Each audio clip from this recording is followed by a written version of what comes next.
de rencontrer les populations et de discuter avec elles de leurs problèmes et de leurs priorités. Durant ce périple, j'ai également tiré les enseignements suivants que je voudrais partager avec vous.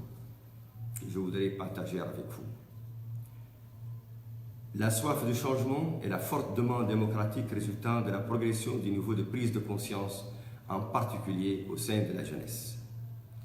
L'adhésion massive des populations au projet du changement qui répond pleinement aux attentes des citoyens.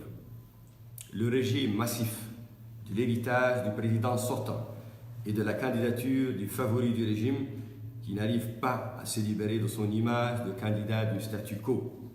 Chers concitoyens, je me suis porté candidat pour répondre à cette attente et aider le pays à sortir de la situation actuelle, en dépit des suspicions de fraude et des tentatives de détournement de la volonté des électeurs. Chers concitoyens, nous assistons à un moment décisif de l'histoire de notre pays. L'heure est grave et ne saurait s'accommoder des hésitations ou des atermoiements. L'avenir du pays dépend de notre volonté de porter le projet du changement à son terme.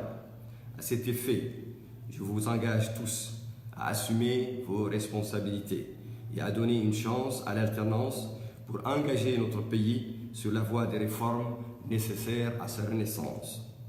Je voudrais à ce titre saisir cette opportunité pour adresser les messages suivants.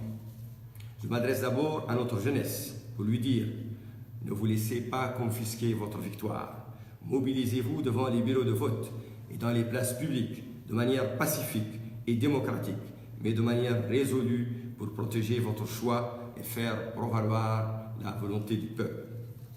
À la CENI, je voudrais dire qu'elle doit être à la hauteur de la mission et de la responsabilité qui lui ont été confiées. Le peuple ne lui pardonnera pas une éventuelle faiblesse. L'histoire la jugera sur ses actes. Au chef de l'État sortant, je dirais: la Mauritanie n'a pas besoin de tuteur et le peuple ne vous a pas désigné comme tel.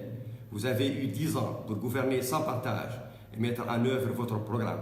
Soyez fair-play en vous retirant de la vie politique et en laissant les Mauritaniens essayer d'autres options en dehors de toute pression. Aux forces armées, je dis: vous êtes les garants de la sécurité, vous êtes les garants de la souveraineté de notre pays. Vous n'êtes pas au service d'un homme, mais au service de la nation et de ses institutions. Vous êtes le garant et le défenseur de notre souveraineté. Au peuple mauritanien tout entier, j'ai dit: le changement est à portée de main. Ne perdez pas espoir. Notre vie ne peut changer que si nous le décidions nous-mêmes. Inna Allah la yughayyiru ma biqawmin hatta yughayyiru ma bi anfusihim. Chers concitoyens, il est impératif pour tous les acteurs du processus électoral et politique de respecter la volonté du peuple mauritanien qui se situe au-dessus des intérêts particuliers, quels qu'ils soient. À cet effet, et pour mieux éclairer l'opinion, ma campagne a mis en place un dispositif de suivi des opérations électorales qui devra nous permettre de centraliser et de communiquer les résultats en temps réel et d'éviter toute confiscation éventuelle de la volonté du peuple.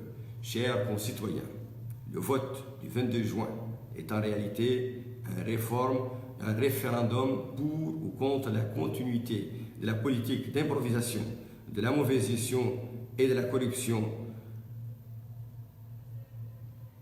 Le changement, c'est maintenant et non demain. Ne laissez pas passer cette chance de réaliser l'alternance. Votez pour le changement. Wassalamu alaikum wa rahmatullahi ta'ala wa barakatuh.